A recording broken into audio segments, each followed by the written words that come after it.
பூதப்பாண்டி அருகே உள்ள மண்ணடி மலையடிவார குடியிருப்பு பகுதியில் செவ்வாய்க்கிழமை மாலை ஒரு ஆட்டை மலைப்பாம்பு ஒன்று சுற்றி வளைத்து கொண்டு விழுங்குவதாக அப்பகுதியினர் அழகியபாண்டிபுரம் வனத்துறையினருக்கு தகவல் கொடுத்தனர். அதைத் தொடர்ந்து வனச்சரகர் சுப்பிரமணியம், வனவர் ராமலிங்கம் மற்றும் ஊழியர்கள் சம்பவ இடத்திற்கு விரைந்து சென்று பார்த்தனர். அப்போது அந்த மலைப்பாம்பு சுமார் 15 கிலோ எடையுள்ள ஆட்டை விழுங்கியபடி கிடந்ததை கண்டனர்.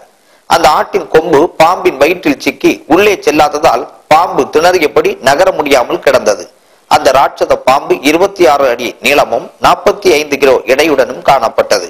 உடனே பொதுமக்கள் உதவியுடன் வனத்துறையினர் அந்த மலைப்பாம்பை தூக்கிய போது அது விழுங்கிய ஆட்டை கக்கிவிட்டது.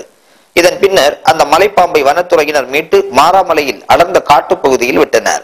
இந்த பாம்பு 18 நாட்களுக்கு முன்பு இதே பகுதியில் 7 கிலோ எடையுள்ள ஒரு ஆட்டுக்குட்டியை விழுங்கியது.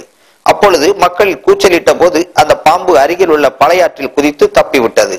தற்போது அந்த பாம்பு பெரிய ஆட்டை விழுங்க முயன்ற போது அது நகர முடியாமல் சிக்கி மாட்டிக்கொண்டது குறிப்பிடத்தக்கது. கொஞ்சம்